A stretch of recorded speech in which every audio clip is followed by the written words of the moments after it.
Namaste.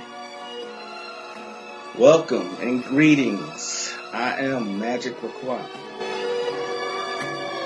It's gonna stop a virus. No. This Got y'all listening now. Some witchcraft for that ass. Too late to turn away. Abracadabra and all that good shit. Yo. Hocus pocus got you focused on my rhyme. Simply easy, now I'm eating couch potatoes. My keys to go home. Dora Pauls. My rush to end it all. It feels amazing to have won. I'm not planning to ball, but why not take the chance to stunt? No, I don't need it all. Can think of a thing I don't want. Do I worship the sun? Or sold my soul for the tongue? Or dead since I was young? Or got some voodoo? Namaste. Greetings. Peace and blessings. Magick Croix here of the Magical Elite Supply Shop and the Magical Elite Reloaded Facebook group. On this day of Mercury, which is the planet of communications, called the Swift planet. It is the planet of Thoth, Tahuti, Hermes, Mercury. It's also associated with Papa Legba. These are all messenger gods. So I greet you in honor of the day of Mercury. Just a quick video today on divination and the art of it. Divination can come in many forms, and our ancestors often did divination before they made any major life changes or anything of importance to them. They divined it out first. A lot of people dismiss this like this is just something and that, you know, but what happens is when you are focusing your energy through a medium, then your subconscious actually, well, your superconscious, I should say, actually answers the questions for you. So divination, very important. So I'm just going to show you a couple ways that you can start your divination. The very first thing I'm going to tell you is about yes or no questions. Yes and no questions are answered best by a pendulum. Now, I've broken so many pendulums, I had to buy a chain for it. That's how strong my auric field is when it tries to use those little flimsy chains that they come with. I had to buy, and I'm sure I've shown this before, I had to buy a chain, an actual chain, metal chain, that's not meant for divination purposes, but I also bought a metal pendulum. Now, you can also buy rose quartz for like love. You can buy obsidian, any kind of crystal to use in your divination purposes is correct. There's no wrong way to do this, but the pendulum is best used for yes or no questions, like, is my name John Adams? It's going in a counterclockwise way. I'm not moving it myself so you can see. It's going in a counterclockwise way because my name is not John Adams. Am I a melanated being?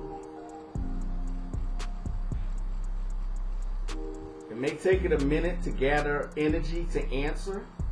Is my name also Magick Croix?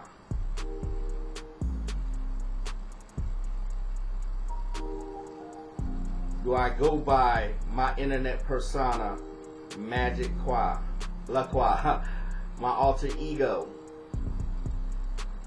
See, the stronger the yes, the faster it swings, and I'm not moving it. This is the best way that you can answer yes or no questions with. I use it often. And like I said, the answers come from within. It's not coming from an external source. It's coming from your own energy in the form of your superconscious mind. That's how divination works. What you're doing is you're tapping into your own innate power. And the ancestors understood and they knew this, and this is why they use divination often. Alright, one of the most accurate forms of divination out there is the I Ching. The I Ching consists of, it's an ancient form of divination used by the Chinese. It consists of these I Ching coins. Let me show you the coins.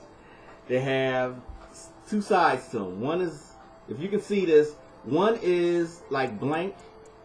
The other one has some writing on it. And, you know, what you do is you actually hold these in your hand while you're thinking of a question and you drop them. The way they turn up, they have a numerical value to them.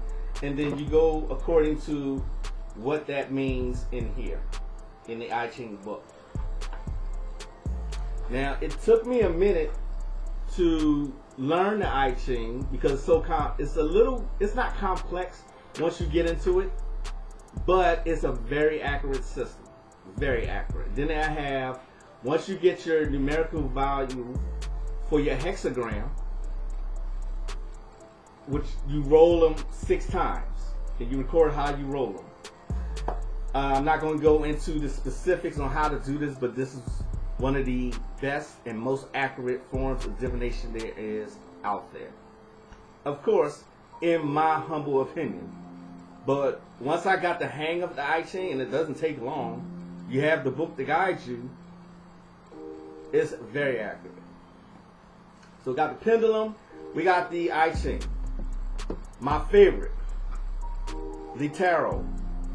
Now I have, right now I got 5 in here now.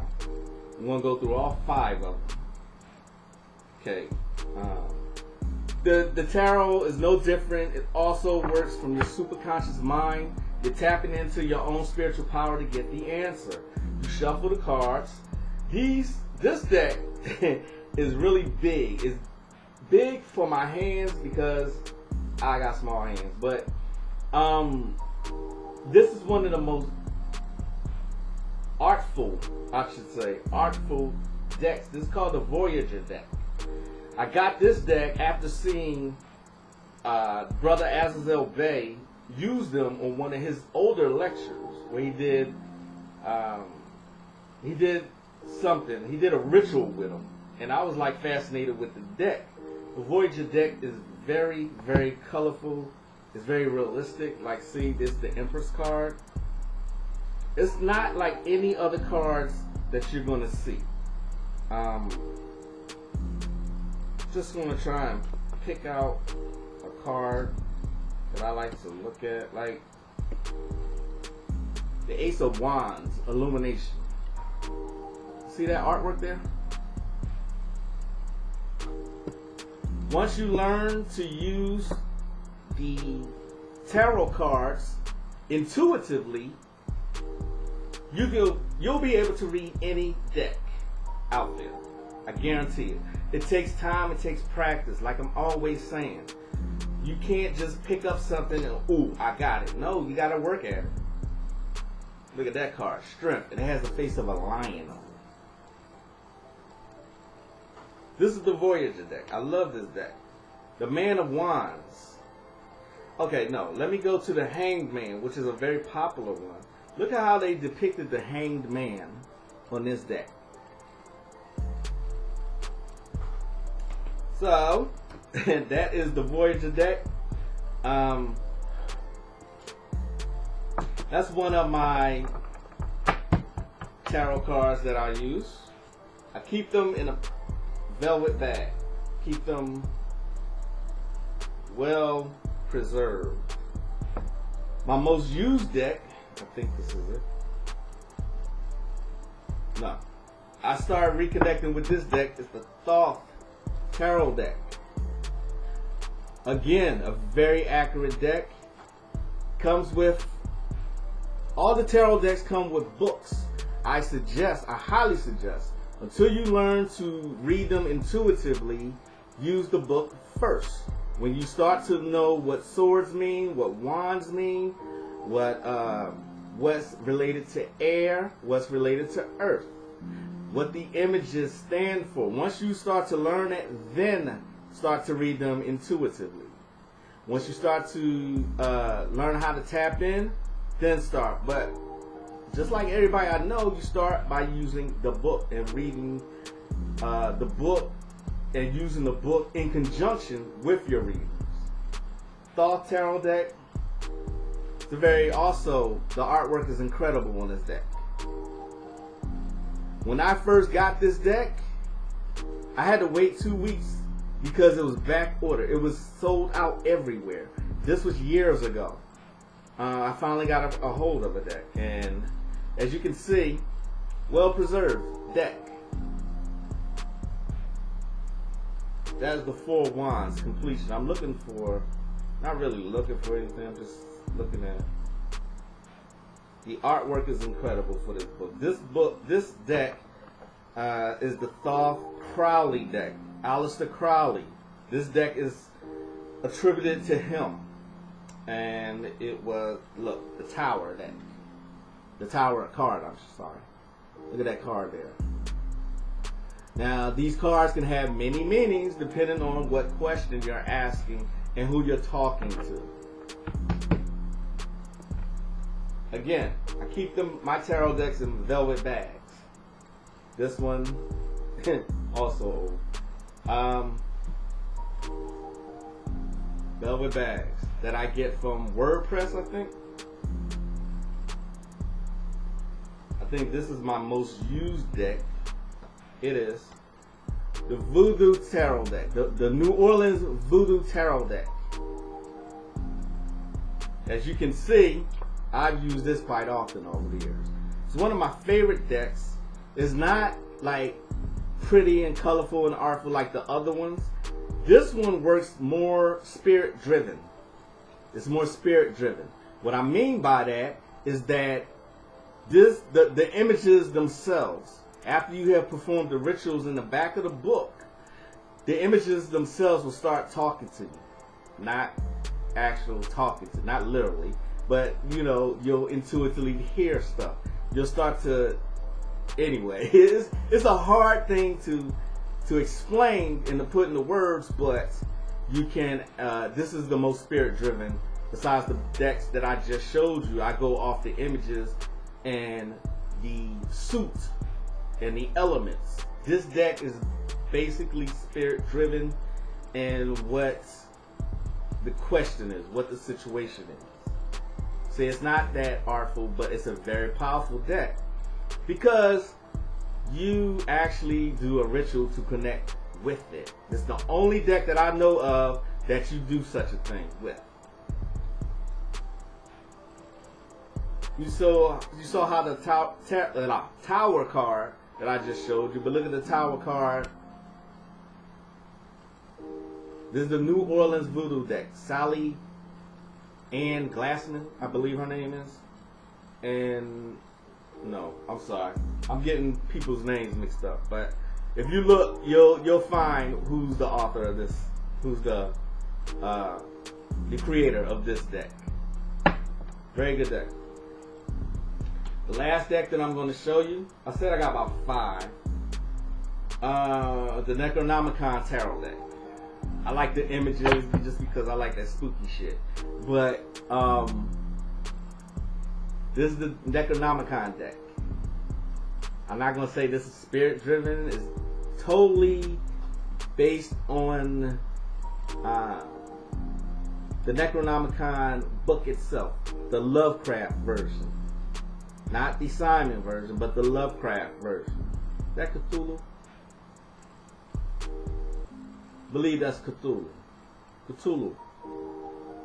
So, again, the images are striking in comparison to the Voodoo deck. Alright. Well, look at these images. When you learn to listen to your gut feeling, that gut feeling and your instinct, these cards start to make sense. They make a lot of sense. A lot of people don't trust their instinct. They don't trust that gut feeling that you get, but you get it for a reason. It warns you of stuff. The Hanged Man card. Now, yes, I can use all these decks.